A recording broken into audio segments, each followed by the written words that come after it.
easy at times to see things in too narrow a view, to let ourselves believe that what goes on over there, down there, up there, in somebody else's backyard doesn't really affect us until they send us the bill.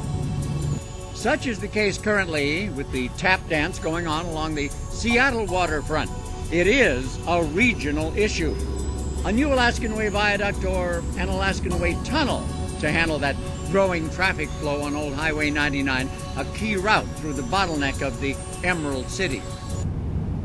Voters there have spoken rather loudly, saying pretty much no to both proposed plans. So now what? Well, the answer is probably already there. Seattle is famous for its floating bridges. Why not a floating highway? A what? Yes, a floating highway. And no, it's not some crackpot idea from science fiction. The concept has been around since the early 60s. One of the principals at the time, the Public Works project engineer, Kingsley Hall, took his old notes and sketches to key folks in the legislature. Before long, he had a statewide initiative to put the idea on the table officially. And so it is. I-964 puts the burden on lawmakers to use existing technology, accessible right-of-way, and a whole lot less taxpayer dollars to get the job done in half the time. We put Hall to task to explain the proposal so that even I could understand it. As we all know, we're very familiar in the state of Washington building floating highways, and it's a heck of a lot cheaper to build a floating highway than to build a tunnel. This highway project would go from the north end of Harbor Island to the Battery Street Tunnel, and it would have 10 lanes as differentiated from the 6 lanes that would be in the replacement, or the 4 lanes that would be the tunnel. So you're just talking about a longer floating bridge? Yeah, actually it's about 5 times longer than the Hood Canal Bridge. Well, let me rephrase that. The whole project has a total length of 5 times the length of the Hood Canal Bridge. Because it's an advocated bridge between the north end of Harbor Island and the Battery Street Tunnel, and 2 streets that would be in compression and tension that are also floating, one, say, in the vicinity of Madison Street and one in the vicinity of Royal Bromway. Okay, but essentially the engineering, conceptual engineering, is no different than a floating bridge. That's correct. Just a longer device. Just more of it. I advocate that they move the ferries on the in a floating platform outside the structure, because the ferry dock is, as we increase our population, and in fact already, it doesn't have enough capacity, and it needs to be enlarged, and there's no room where it is to enlarge it. This actually opens up a broader opportunity for waterborne traffic. Right. Okay. The port, however, the large vessels that go, they would have openings in the Hood, like in the Hood Canal Bridge, that slide open inside each other, and the bridge essentially is an average of 1 mile away, and so it's, having skippered boats personally, 1.5 blocks long. I think I'd rather bring a large vessel to dock behind a breakwater, and the bridge would act as a breakwater. So I don't think the port would be that much adverse to it. Okay, let's ask you, why not use one of the current designs? Why not rebuild the viaduct? Why not put a tunnel? Why this alternative? What's special? Well, I claim that, for one thing, there'd be no disturbance of Alaska Way during construction. The present viaduct and street could be usable all the way through it.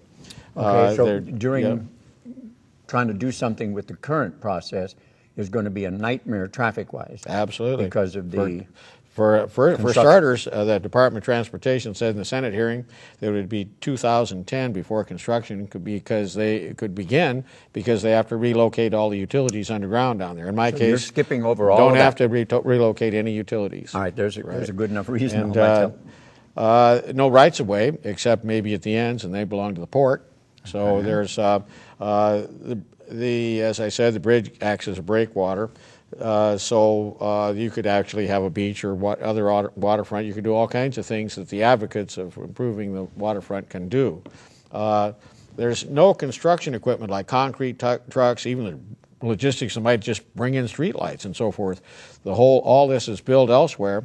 So if in the other alternatives you have to build the structure there and you have to bring all the concrete trucks and all the other stuff to do it.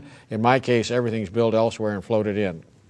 There'd be you could build it in 2 parallel 5-lanes stages with funds available from the city for one and from the state alone for the other. So either the city could do it alone for 5 lanes or the state could do it alone for 5 lanes. That's what I was about to ask. We're talking about a major economic difference between these designs. It's my understanding 4.8 or 4.9 billion to build a tunnel. Well, that doesn't include the cost which came out in the Senate hearing of buying out all the businesses in the piers. It doesn't include the cost of relocating utilities, which one television station, I understand, that causes an increase in everybody in Seattle's utility bill. And then the next thing is, would you really want to build a tunnel that close to the water in seismic zone 3? They don't have earthquakes in Boston. Okay, but we do. And it might be one thing to have a structural failure in the best of engineered structures, but if you had a crack, just a crack in a tunnel that close to the water, you'd have the jeopardy of also perhaps drowning people in addition to having people get hit in the head with a piece of concrete. Reasons obviously good and clear. How do we make it happen? There's a battle going on up there. Oh, yes. First of all, it's been my understanding there's $495,000, give or take, dollars in campaign funds behind the tunnel, about $300 and some odd thousand in campaign funds for the replacement. Seems to be directly proportional to the cost. I kind of find that amazing.